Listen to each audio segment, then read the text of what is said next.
All right, you all, this is part two of Black women and bus discrimination racism. So, the racism that Black women experience with these public transportation buses. So, I'm your girl, rapper, singer, Blondie Pink, comedian, actress, civil rights leader, Michelle Hope Walker. And I also have an organization called Justice for Black Women. And then I also do a racism against Black women docu-series, an ongoing docu-series, right? But this is Women's Month, March 2024, and today is March 30th, 2024. And the last week is African American Policy Forum has designated as Black Women's Week. Okay, and so I'm talking about discrimination on the bus. So from part one, I left off, and this is part two of this. So the incident that I dealt with, that you had a bus driver lying on me and trying to make it seem like I was doing something to him just because he didn't want a Black woman on his bus. And I wasn't doing anything. And these are the scary things that we have to watch as Black women, is people trying to do actions or say words, and you just look at them like, I have not done one thing to this person. I haven't said anything wrong to this person, And y'all know me, I already know. I ain't about to say, if you ever hear of somebody trying to accuse me of saying, y'all better come get me, come get me from the jail, come help me, because I ain't saying, because I already know their racism. And I'm not afraid to humble myself like the little slave. Because I just want to get home. You know what I'm saying? I ain't got time to argue with nobody. I am not getting ready to do it because Black women win in an argument. Everybody gonna blame the Black woman because they see the Black woman as the aggressor. So that's why I encourage you all. I know sometimes, but my rights, do your rights at home. What you do though is you be looking at them name tags. You make sure you write down the time, or videotape it. And when it's with bus discrimination, make sure you look at the number on the bus. I was looking at his number on his thing he's supposed to have on a shirt. This driver, so Los Angeles, California, Metro Bus 217, and this was Monday. Yeah, so this was last Monday. So you have to count by Monday because today is March 30th, 2024, and it's Saturday. So it was on Monday, right? And again, I leave from the comedy show. So y'all know I do music and comedy. A lot of time I do the bus. I do have a car, but a lot of time I do the bus, and it's easier to hop off the bus and go into where you're going to versus spending an hour trying to find parking, or either spend $25 or $30 for parking. You know what I'm saying? And so I do my buses, but you gotta do like Cinderella, because the later it gets, the slower them buses go, and they don't like to pick up Black women. They will not pick up Black women in stops. You have to pray that there are some other people who are not Black at that stop so that the bus drivers will stop. It's wrong because it's discrimination, because they're singling Black women out and mistreating us and treating us negatively. So this bus driver literally on bus 217 on Monday was just trying to do stuff just because he didn't want a Black woman on the bus. So he's trying to do stuff to try to make it look like I'm doing something wrong for the camera, because then, like I said, he got in the midst of saying, oh, the camera can't hear the words. So he kept doing actions, and I just stood there. So that's what I said. If anybody try to accuse me to do something, y'all know, nope, not Michelle Hope Walker, nope, not Blondie Pink. She wouldn't be doing, because she would act like a slave in the moment. And it's sad to say, but I'm just trying to get home.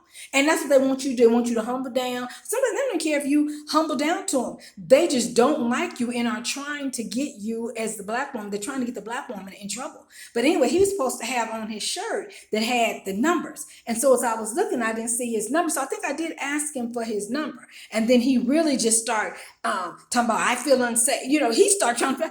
And I'm like, okay, in my head, I'm not saying nothing else, but I'm like, okay, he's trying to get me in trouble, he just kept trying to do actions to, make it seem like I was, and that was very scary for me because I don't know this. I had never seen this bus driver.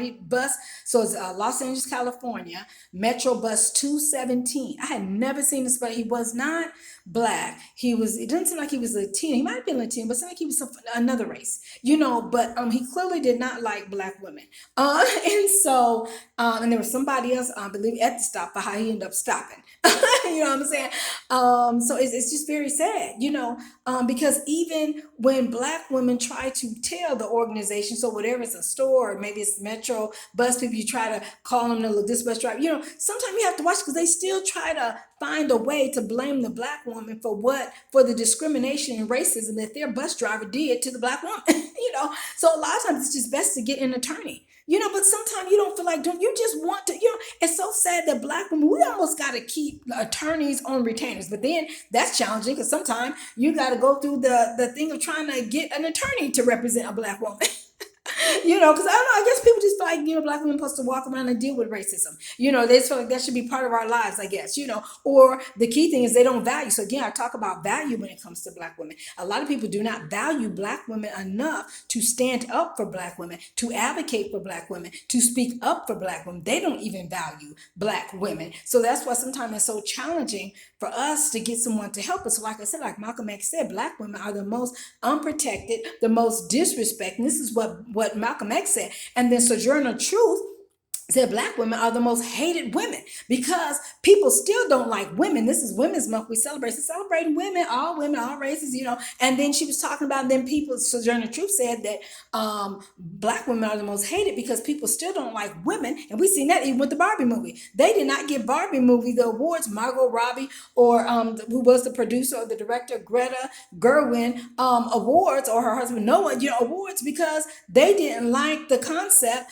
or what Barbie had talked about because it was empowering women, So, it was a lot of awards they did. And then when they did give an award, a lot of times they gave it to Ken. Now, our America Ferrera got awards, so shouts out to America Ferrera. But the people who made the movie, it's almost like they were mad that, the award season people were mad at them. Oscars folks were mad at them. They rather give winners to a movie that was about a bomb making. I'm like, so they don't like women, period, no matter what race. There's some people, we ain't talking about all people, but sometimes we're talking about the power structures, okay? That male patriarchal power structure, and then Sojourner Truth said again that black women was hated because they don't like women, period, and then they don't like black people. And black women are a woman and they're black, so we're black women. So we are coming from two sets of people that a lot of people just hate and don't like, and we're the combination of both of them. We're black and we're woman, and so it's hard out here for black women. It is hard out here for us. A lot of times that's my tag, and come, it's hard out here for a black woman. It is hard out here for us black women. It's hard out here for us.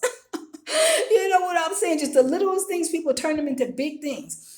Just because they don't like black women, they do not like us. They look at us negatively. You all know, you watch the video I talked about with the blonde hair. They look at us, strangers. Now all kind of, now blonde is in, so more women are wearing the blonde hair. But still, those of us that tend to blonde our hair with our natural texture, we don't straighten it. We don't put on a wig. And how I know is because I've worn different type of hairstyles. I notice, when you wear the blonde wig long, then there's someone that don't mind that. But boy, when you wear your natural texture hair, your black natural texture hair, and you blonde it, they like, looking like, and it's sad. And not just even other races, but our own black race. It is so sad. So black women have to deal with the racism from other races and even our own race. So again, we're talking about public transportation racism. So that was so scary for me because this guy was literally lying on me. And why it's so scary and sad is because nobody protects the black woman. The bus driver could be doing evil stuff to the black woman on the bus. No passenger will stand up and help the black woman. They looking like, oh, she must have done something wrong. That's how they do it. That's how they do it, black women. They just go bad on us versus, looking at it. And that's why I do a joke. Then I'm like, it's so sad for us black people. Black people are the most provenest. We got to prove how good we are. Now, other races can walk up in this space and walk up on the scene. Everybody just all of a sudden assume that they're good. And people just love for white people to talk to them. White people, they love y'all. They love for y'all to say something to them. They just giggle. Y'all could be saying the most crazy stuff. They do not care. They just love being around white people. Not so much about black people. They don't really like being around black people. A lot of it. I'm not saying everybody, but I'm talking about the power structure. So we're talking about the public bus. We're talking about bus drivers. You know what I'm saying? Even the black bus drivers discriminate against black women. It'd be sad. So sad. They won't pick you up. And when you get on the bus, you didn't pay your fare. They still looking at you through their window, their little mirror, stranger, like you about to do something. You're not doing nothing. You minding your own business, But it's sad that the people that are doing stuff to some of these bus drivers are white people, are people of other races, and different things like that. But yet they continue to make it seem like, to give the black woman less customer service treatment and discriminating against the black woman, which to me is very strange because we're not even the ones doing all these different crimes to bus drivers. It's usually people that are not even black, and it's not black women. You know what I'm saying? And so you just got to be careful.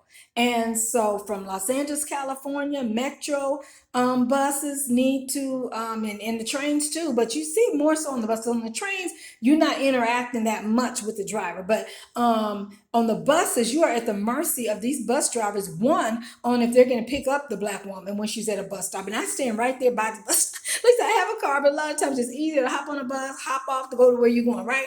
And hey, I have no shame. Some people act like the bus driver is just for public. No, the bus driver is for anybody. This is what public transportation, our tax money pays for it. This is what public transportation is for. For everybody to be all right. And I have no shame on saying, yes, I ride the buses and trains. The trains got so dangerous here in Los Angeles. So I don't do trains, but I do ride the buses. And I have no challenge with telling people, yes, I'm going away from my bus. I'm going out here to catch this bus. I have no problem, no, I have a car, but again, I don't be going to telling people all my business, like I said, out here when I'm doing stuff a lot of times, when you walk up on the scene, my thing is if people have a negative thought of me, I'm not Gary, wasting my time telling you more about me to try to prove first of all, I have to prove myself to you. I mean, again, because we go back to, like I said, black people, the most people, we got to prove that we good. Black women got to prove, I ain't got to tell you all the degrees I got. I don't have to, for you to like, because at that point, I don't care if you like me or not. If I had to prove it, because white people done walked up on the scene, you were just so happy to see them. Hey, what's your name? Black women, well, you looking all strange, holding on to stuff like we be about to do something to you. Anybody thinking about you? Matter of fact, I'm feeling harassed that you acting like I'm gonna do something to you. That makes me feel uncomfortable. You know what I'm saying as a black woman? So again, public transportation all over the world. Stop this discrimination against black women. Stop it, because you don't do that to white women and you don't do it to other races of women. Stop, stop, stop. I'm your girl, rapper, singer, Blondie Pink, comedian, actress, civil rights leader, Michelle Hope Walker. And so again, it's Women's Month, so happy Women's Month to all women and our black women and black women. We just stay praying. In the name of Jesus, God's hand is all over us. God is blessing us and God is going to protect us. But at times you do have to speak up to make sure, that you do stay safe. Like the other time I was in the airport. I'm just sitting there. I got my plane ticket. I'm just sitting waiting to check in. And these black people, now these are black people at the Atlanta airport. They didn't already, I kept seeing chatter around me, this and that. I'm just minding my own business, not doing nothing to know. Again, black women can get in trouble when we're not even doing anything to anybody. We are minding our own business. It's almost like the hashtag, living while black, or black people doing normal things, black people doing normal things but still experiencing discrimination and racism. So you're a black woman minding your own business the whole time they looking at you and watching you and you're not even realizing it, because you just you're not doing nothing to nobody, so you're just doing your own little thing. And then I started hearing a little chant. Thank God I did stood up and I turned my camera. I'm like, you know what, y'all, it seems like these people think I'm homeless and they're talking about calling some type of service. But when I got that video, I guess that's when I learned about airports. I guess know everything we video recording or whatever, because then all that came to, and then I heard the men chatting about, oh, we didn't know, see, and then one guy was teasing about, see, y'all sitting there thinking that. Now, not one person came to ask me if I had a plane ticket. Because all they had to do was come ask me, and I let them know I got a ticket. They just assumed me because I'm a black woman. Because I'm a black woman, and I think my hair was colored a little bit. So it's hair racism. We got to deal with the race, the color, and then we also got to deal with that hair racism, hair discrimination. Depending on how we got our hair. If they don't like how we got our hair, then they also are discriminating more against us as a black woman. It's just sad. So because we're a woman, because we're black, and depending on what we got our hair like at that time, especially if it's natural, and again, my hair is natural. I love my natural. I love wearing my natural textured hair. I love it. I love feeling it. I love it. You know what I'm saying? I don't care if nobody else. So like I said, black women, we love ourselves. You know what I'm saying? So you keep loving yourself, wearing your hair however you want to wear it. Like I thought videos about the hair too, but this one's about public transportation. So public transportation, from airports to buses, it's sad. Stop discriminating against black women. Black women, I think sometimes, I don't know if they're watching too much TV or just sometimes, like they said, like African American Policy Forum said, some people just don't want a black woman in their space. They want black people, period, in their space. So they try to lie on you to get you out of their space. But it's sad because there are so many black women in jail that should not be in jail. A lot of times people do stuff to black women, and then when black women react, then all of a sudden, everybody's just looking at what the black woman done. They didn't look at what people did to the black woman for why the black woman, you know how we see on TV, how they show the black woman jumping across the counter or whatever, but they never show us what was going on that made that black woman jump. Not again, I'm not saying nobody should be jumping across, but if a white woman jumping across the counter, I bet you that wouldn't make news. Nobody would be worrying about